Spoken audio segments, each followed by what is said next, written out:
Hello everyone, कैसे हैं आप सब लोग। स्वागत है आप सभी का पीडब्ल्यू नर्सिंग वाला में। और हम लोग बात कर रहे हैं हमारे रेस्पिरेटरी सिस्टम के बारे में। लास्ट पार्ट में हम लोगों ने बात कर ली थी लैरिंग्स के बारे में, फेरिंग्स के बारे में और ट्रेकिया तक की बात कर ली थी। आज हम लोग बात करेंगे किसके बारे में, हमारे लंग्स की स्ट्रक्चर की बात करते हैं। चलिए, तो सबसे पहले लंग्स की स्ट्रक्चर हम लोग बना के देखते हैं और फिर उसके अंदर सारी चीजें जो जो हैं उनको हम लोग एक बार एलोबरेट भी करते हैं। देखिएगा, हमने आपको बताया था कि ट्रेकिया होता है और ट्रेकिया डिवाइड हो जाता है दो पार्ट्स में, प्राइमरी ब्रोंकाई और सेकेंडरी ब्रोंकाई के अंदर, या प्राइमरी ब्रोंकाई के अंदर। इस तरीके से ट्रेकिया डिवाइड हो गया और ये क्या बना ली इसने, प्राइमरी ब्रोंकाई बना ली इसने। अब देखिएगा, इसके बाद अगर बात करें हम लोग तो यहां पर लंग्स पाए जाते हैं। प्राइमरी ब्रोंकाई से चारों तरफ इस तरीके से जो है वो लंग्स पाए जाते हैं। हमारे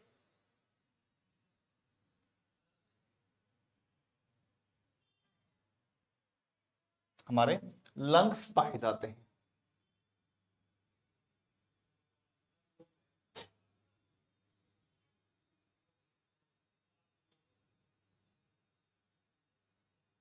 ये हमारे लंग्स होते हैं।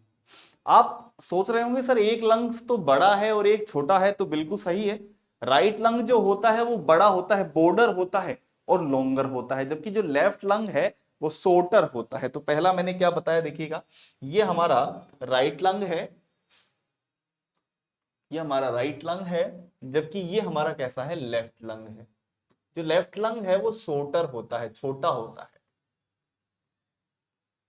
जबकि जो राइट लंग है ये हमारा लॉन्गर और बॉर्डर होता है। बॉर्डर मतलब बड़ा होता है और लॉन्गर होता है। नेक्स्ट अगर बात करें, राइट लंग का जो वेट होता है लगभग 625 ग्राम होता है, जबकि जो लेफ्ट लंग है उसका वजन अगर बात करें तो लगभग जो है 525 ग्राम होता है। इतना फर्क होता है, मतलब 100 ग्राम का दोनों के अंदर डिफरेंस होता है लगभग। नेक्स्ट अगर बात करें, लंग्स के चारों तरफ एक कवरिंग पाई जाती है। लंग्स के चारों तरफ एक कवरिंग पाई जाती है, that is known as pleura. उसे क्या कहते हैं, उसे कहते हैं प्लूरा। लंग्स के चारों तरफ एक कवरिंग पाई जाती है,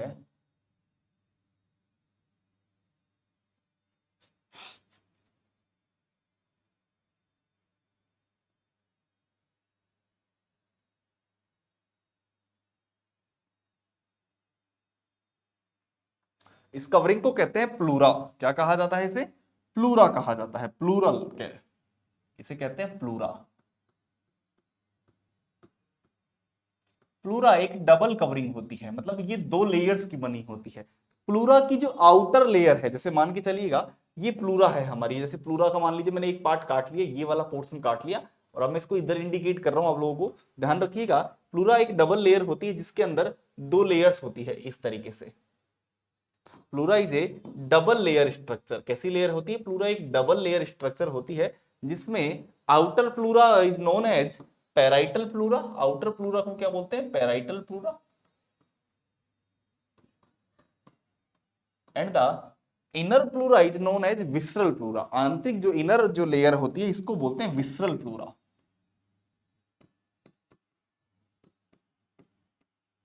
क्या बोलते हैं, विसरल प्लूरा कहते हैं इसे। There is a cavity known as between both of plural layer, that is known as pleural cavity।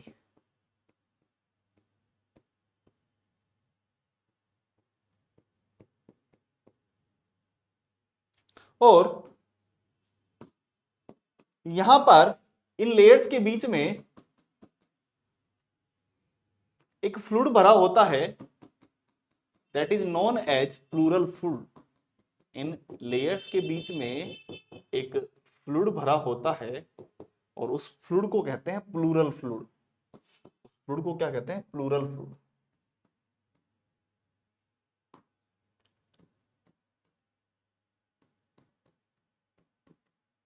और ये लेयर्स क्या करती है, फ्रिक्शन से बचाती है, घर्षण से बचाती है। ठीक है, तो ये हमने बात की किसके बारे में, ये बात की हमने लेयर्स के बारे में। लेयर ऐसा नहीं कि केवल इस पर है, दोनों लेयर लंग्स पर होती है, मतलब इस लंग्स पर भी है। आप में से कोई सोचेगा कि सर इस लंग्स पे क्यों नहीं बनाई, तो वो भी बना देता हूं मैं।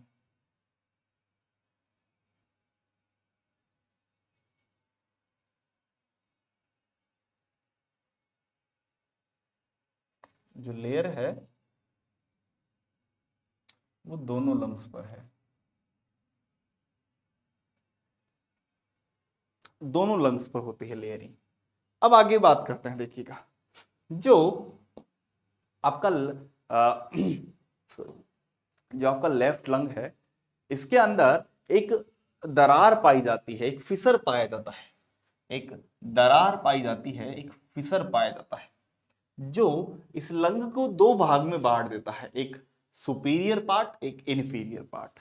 मैंने क्या कहा, जो लंग है, राइट लंग है या लेफ्ट लंग है, इसके अंदर एक फिसर पाई जाता है, एक दरार पाई जाती है, और उसे कहते हैं क्या, ओब्लिक फिसर। इस दरार को क्या कहते हैं, इसे कहते हैं ओब्लिक फिसर, ओब्लिक फिसर। और ये ओब्लिक फिसर जो है, इसको दो पार्ट्स में बांटता है, एक ऊपर वाला पार्ट जिसे बोलते हैं सुपीरियर, और एक नीचे वाला जिसको बोलते हैं इन्फीरियर।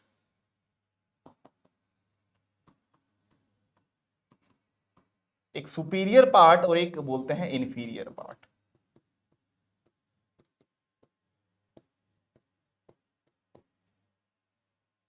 सेम अगर बात करें तो हमारे राइट लंग के अंदर भी लोब पाई जाती है, एक फिसर पाई जाती है, that is known as oblique fissure. एक फिसर तो ये होती है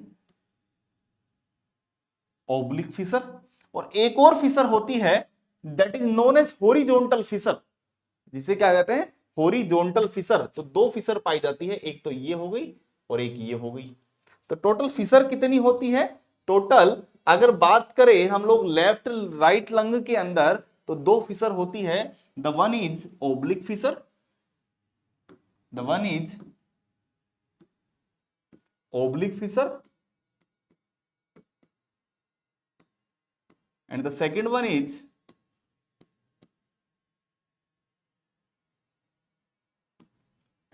one is horizontal fissure।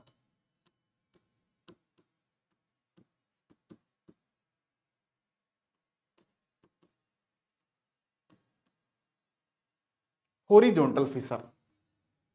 और इसने, इस फिसर ने इस लंग को कितने पार्ट्स में बांट दिया, तीन पार्ट्स में बांट दिया, सुपीरियर, मिडिल और इंफीरियर। कितने लोब्स में बांट दिया इसको, तीन पार्ट्स में, तीन लोब्स के अंदर बांट दिया। पहला लोब हो गया सुपीरियर,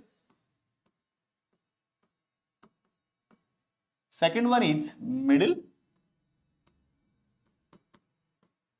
और थर्ड वन इज इंफीरियर। इस तरीके से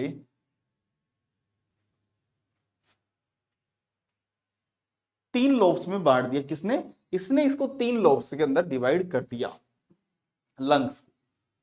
अब आगे बात करें हम लोग, तो यहां हमारे दोनों लंग्स के बीच में एक स्पेस पाया जाता है, that is known as mediastinum. इस स्पेस को क्या कहते हैं, मीडिया स्टीनम। और यहां एक नोच पाई जाती है, लेफ्ट साइड में एक नोच पाई जाती है, और उस नोच के अंदर पाया जाता है हमारा हार्ट, और इस नोच को कहते हैं कार्डियक नोच। इस नोच को क्या कहा जाता है, इस नोच को कहा जाता है कार्डियक नोच।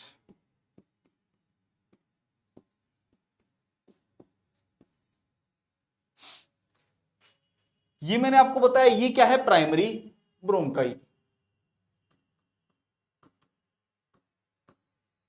प्राइमरी ब्रोंकाई आगे चलकर डिवाइड होती है सेकेंडरी ब्रोंकाई के अंदर, सेकेंडरी ब्रोंकाई डिवाइड होती है टर्सरी ब्रोंकाई के अंदर।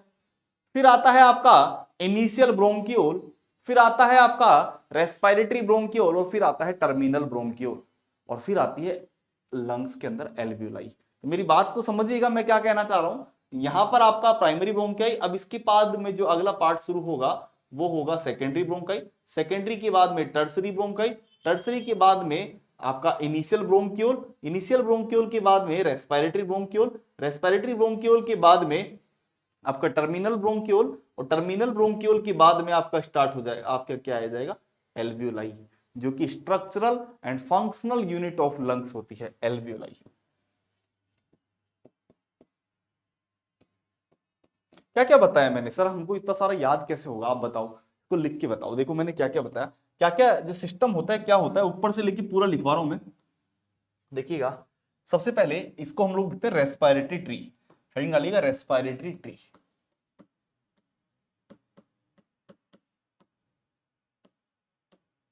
Respiratory tree. देखो क्या क्या होता है। सबसे पहले होता है nose, nasal passage, nose, nasal passage,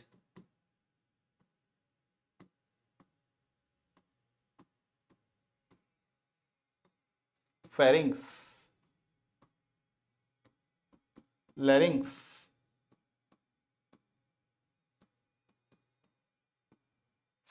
trachea. Nose, nasal passage, pharynx, larynx, trachea, primary bronchi,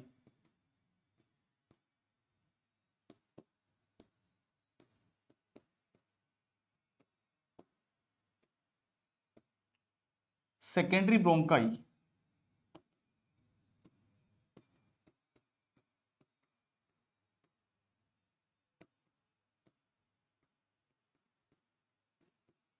tertiary bronchi,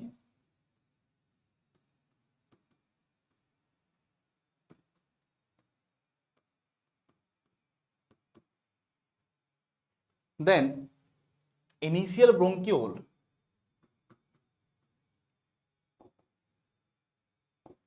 initial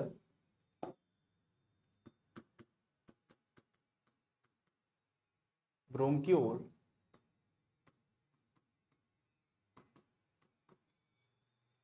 then respiratory bronchiole,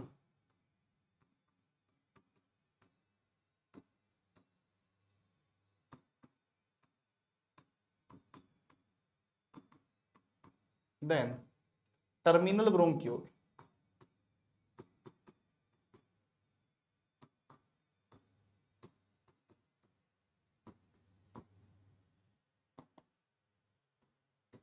और then alveoli। ये पूरा रेस्पिरेटरी ट्री होता है, ऊपर से लेके नीचे तक जो है ये रेस्पिरेटरी सिस्टम होता है, मतलब अपर से लेकर नीचे तक इस तरीके से डिवाइड होता है। जहां अगर मैं बात करूं नोज से लेकर और जो आपका रेस्पिरेटरी ब्रोंकियोल तक का पार्ट है उसे क्या कहते हैं, उसे कहते हैं हम लोग रेस्पिरेटरी पार्ट। और फिर नेक्स्ट कहलाता है आपका कंडक्टिंग पार्ट। नेक्स्ट क्या कहलाता है, कंडक्टिंग पार्ट। देखिएगा, तो ये हमारा रेस्पिरेटरी सिस्टम होता है जिसमें नोज से लेकर रेस्पिरेटरी तक का कंडक्टिंग पार्ट, और आगे का पार्ट क्या कहलाता है, रेस्पिरेटरी पार्ट, क्योंकि एक्सचेंज ऑफ गैसेस होते हैं यहां पर। तो यहां पर क्या होता है, रेस्पिरेटरी पार्ट कहलाता है, जबकि ये जो पूरा पार्ट है इसको बोलते हैं कंडक्टिंग पार्ट। और एल्वियोलाई जो है ये होती है structural and functional unit of lungs. तो अब बात करेंगे किसके बारे में, लंग्स के बारे में, या पहले एक बार इसको देख लेते हैं। देखो क्या क्या बताया मैंने आप लोगों को। देखिएगा, जो जो बनाई स्ट्रक्चर उसकी बात कर लेते हैं। देखो T5 लेवल पर ट्रैकिया डिवाइड होता है दो पार्ट में, राइट प्राइमरी ब्रोंकस जिसको ब्रोंकाई बोलते हैं, lobular bronchus which get into right lung, and left bronchus into the left lung. भाई ठीक है, दो ब्रोंकस में डिवाइड हो गया, मतलब इस तरीके से स्ट्रक्चर में डिवाइड हो गया, that is known as primary और सेकेंडरी या प्राइमरी। देखो अभी एक स्ट्रक्चर बात करेंगे। The primary bronchus is more vertical, shorter and wider than the primary bronchus, so aspirate object can be load into the right primary bronchus. और उसके अलावा ट्रैकिया जहां डिवाइड होता है ब्रोंकाई, उसको बोलते हैं कार्निया ऑफ ट्रैकिया। उसको क्या बोलते हैं, कार्निया ऑफ ट्रैकिया। मतलब ये पॉइंट जहां पर ट्रैकिया डिवाइड हो रहा है इसको बोलते हैं cornea of trachea. The right primary bronchus again divided into three secondary bronchi because right lung has three lobes। इसके अंदर कितने होते हैं, तीन सेकेंडरी ब्रोंकाई के अंदर बढ़ जाता है ये। और एल्वियोलाई, अब बात करते हैं एल्वियोलाई के बारे में। एल्वियोलाई जो है वो दो लेयर्स की बनी होती है। एल्वियोलाई जो है वो कितने लेयर्स की बनी होती है, alveoli consist of two type of epithelium cells. वैसे आप देखो एल्वियोलाई की स्ट्रक्चर पूरी बताता हूं आप लोगों को। देखो एल्वियोलाई की बात करते हैं।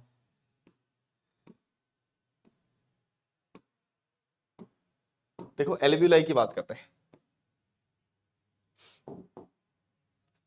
ये एल्वियोलाई होती है इस तरीके से।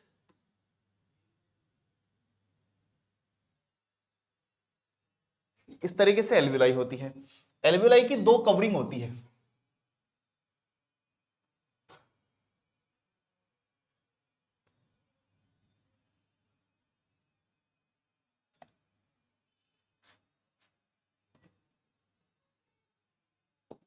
आउटर कवरिंग जो है वो बनी होती है स्क्यूमस एपिथेलियम में फाइब्रस कनेक्टिव टिश्यू की, yellow connective tissue, yellow fibrous connective tissues की बनी होती है आउटर कवरिंग, और इनर कवरिंग एपिथेलियम टिश्यू की बनी होती है। तो याद रखिएगा आउटर पूछा जाता है, किसकी बनी होती है? येलो स्क्यूमस या yellow fibrous connective tissue, fibrous connective tissue की बनी होती है।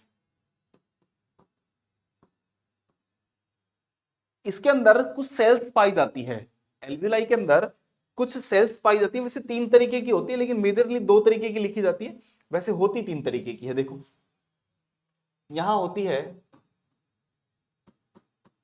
कुछ सेल्स होती है जिन्हें बोलते हैं टाइप 1 सेल्स।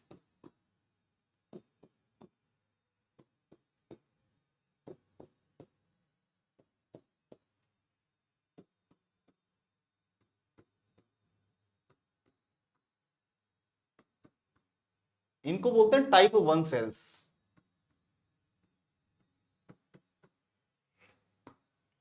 ये मोर इन नंबर होती है, लगभग 95% यही होती है। और ये क्या सीक्रेट करती है? ये एक सबस्टांस होता है जिसको बोलते हैं लेसिथीन। ये क्या सीक्रेट करती है? लेसिथीन सीक्रेट करती है, जो कि क्या करता है? सरफेस टेंशन को, लेसिथीन को सीक्रेट करती है जो इसके अंदर सरफेस टेंशन को कम करता है, मतलब इसके अंदर फ्रिक्शन नहीं होने देता, ये जो इनको कभी भी पिचकने नहीं दे रहा। सेकेंड सेल्स होती है टाइप 2 सेल्स। सेकेंड सेल्स होती है टाइप 2 सेल्स, जो कि कम होती है नंबर में।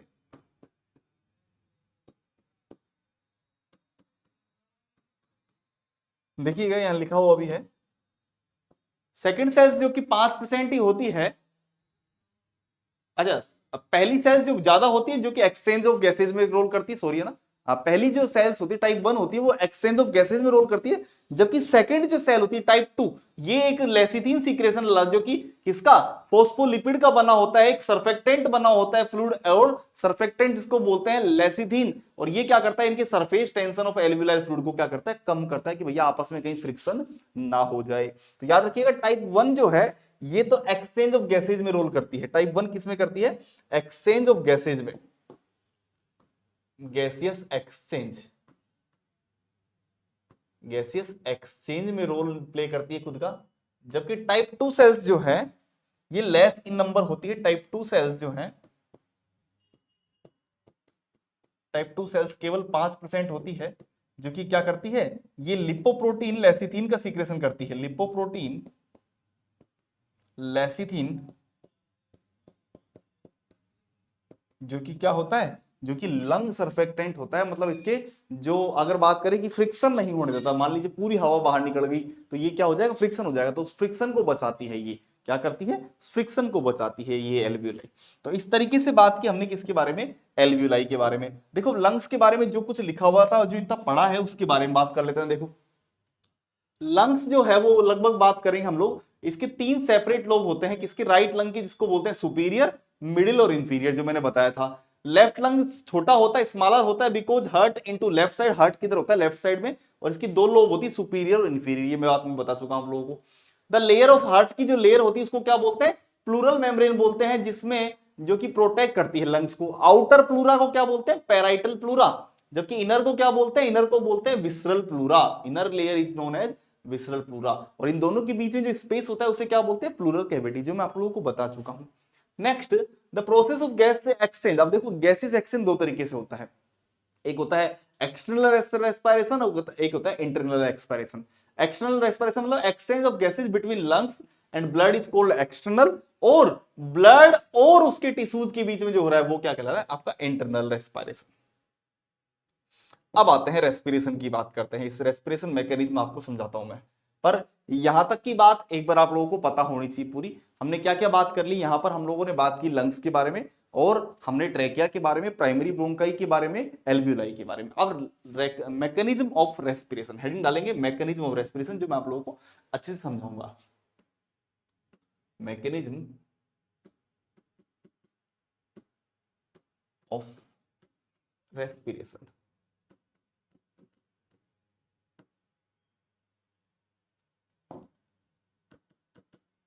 मैकेनिज्म ऑफ रेस्पिरेशन,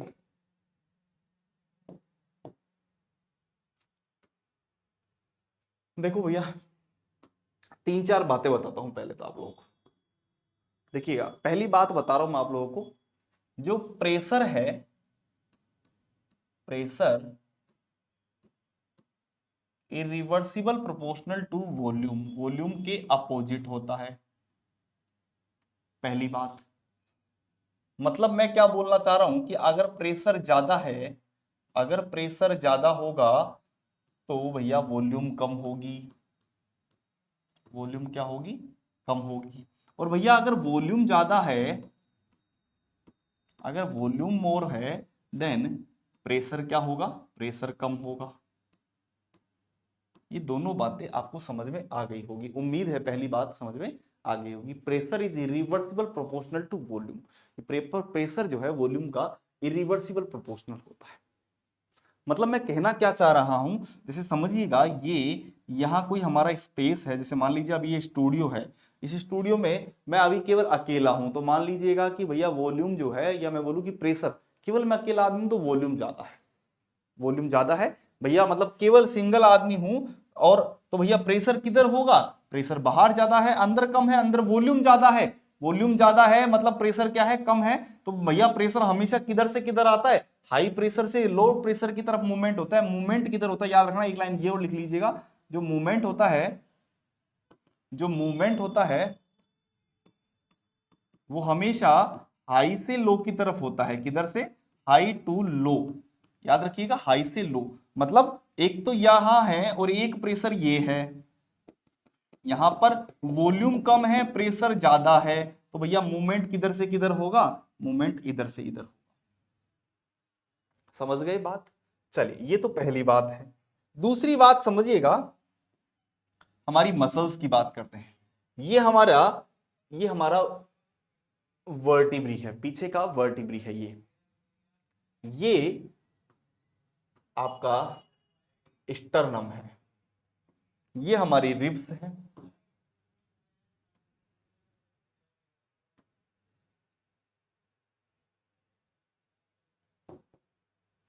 ये हमारी रिब्स है,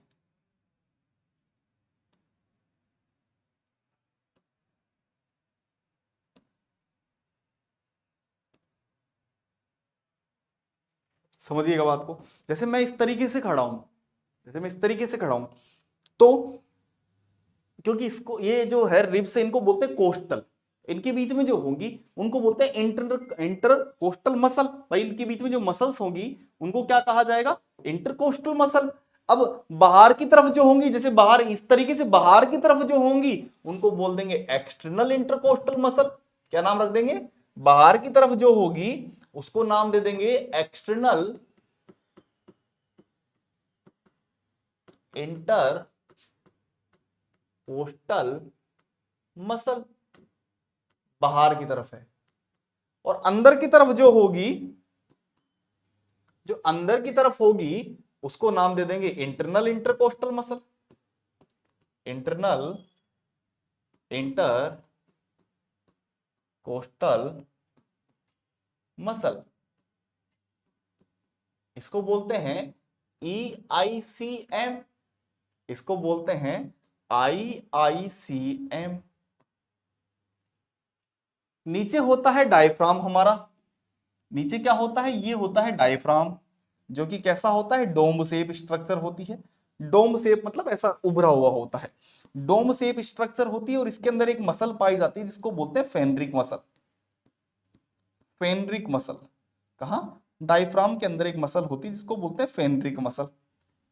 अब देखिएगा बात को समझिएगा, ये हमारा, अब देखो नॉर्मल हम लोग रेस्पिरेशन की बात करते हैं, रेस्पिरेशन में दो चीजें होंगी, ये हम बात कर रहे हैं रेस्पिरेशन की। रेस्पिरेशन के अंदर दो चीजें होंगी, एक होगा इंस्पायरेशन, एक होगा एक्सपायरेशन। एक होगा इंस्पायरेशन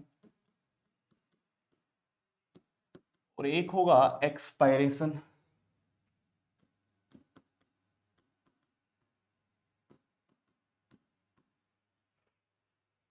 समझिएगा बात को। नॉर्मल इंस्पायरेशन की बात कर रहे हैं तो क्या होगा भैया, हमारे जो लंग्स हैं वो अभी इस तरीके से हैं। नॉर्मल में इंस्पायरेशन में क्या होगा, लंग्स जो हैं वो इस तरीके से हैं। डायफ्राम कैसा है, डोम शेप है, लंग्स जो है वो इधर हैं। अब क्या होगा भैया, जो डायफ्राम की जो मसल्स हैं, फेनरिक मसल्स, उनमें कॉन्ट्रैक्शन होगा। देखो क्या एक एक स्टेप को लिखते हुए चल रहा हूं मैं। क्या होगा, सबसे पहले फेनरिक मसल्स में कॉन्ट्रैक्शन होगा। देखो फेनरिक मसल में क्या होगा, कॉन्ट्रैक्शन होगा। फेनरिक मसल में अगर कॉन्ट्रैक्शन हुआ तो फेनरिक मसल इसको किधर की तरफ खींचेगी, नीचे की तरफ खींचेगी। और ये कैसा हो जाएगा, स्पेस का स्ट्रक्चर कैसा हो जाएगा, इट कन्वर्ट इनटू, ये ऐसा हो जाएगा। कैसा हो जाएगा, ये ऐसा हो जाएगा, फ्लैट हो जाएगा। ठीक है, तो एक तो कहां डायफ्राम, इसकी वजह से क्या हुआ, फेनरिक मसल में कॉन्ट्रैक्शन हुआ और डायफ्राम कैसा हो गया,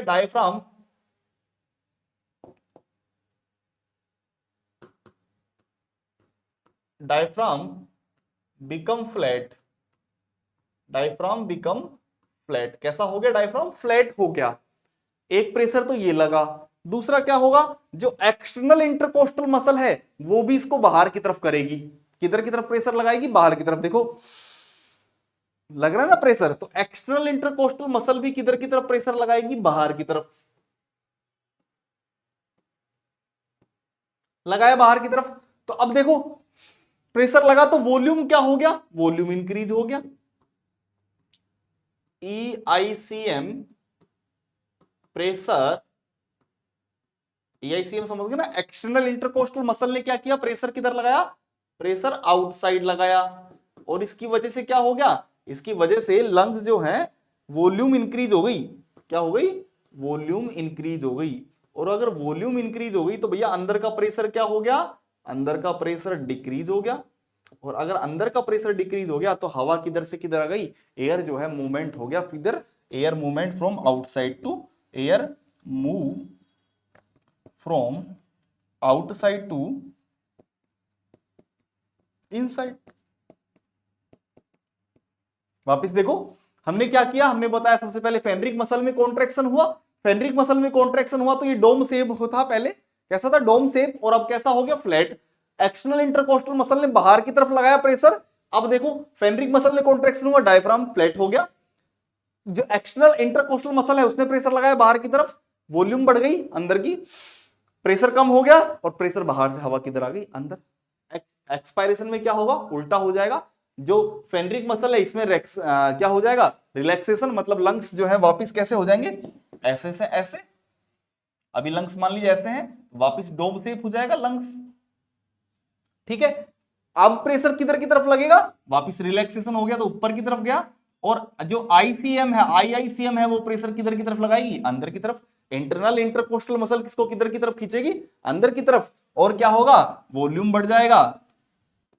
वॉल्यूम क्या हो जाएगा, डिक्रीज हो जाएगा।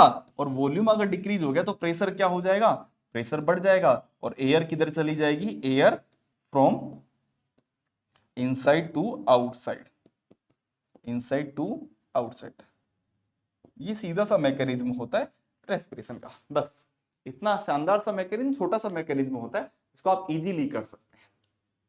चलिए यहां तक की बात हम लोग करेंगे, यहां तक हम लोग चीजें देखेंगे। नेक्स्ट पार्ट में हम लोग इसके बारे में और बहुत सारी बातें करेंगे, पर यहां पर हम लोगों ने लंग्स की बात की, लंग्स की स्ट्रक्चर्स की बात की। नेक्स्ट में हम आप लोगों से बात करेंगे इसके बारे में, नेक्स्ट हम लोग इसके और जो वॉल्यूम्स होती है, कैपेसिटीज होती है, उसकी बातें करेंगे। मिलते हैं आप लोगों से अगले पार्ट में। Till then bye bye, take care, thank you so much.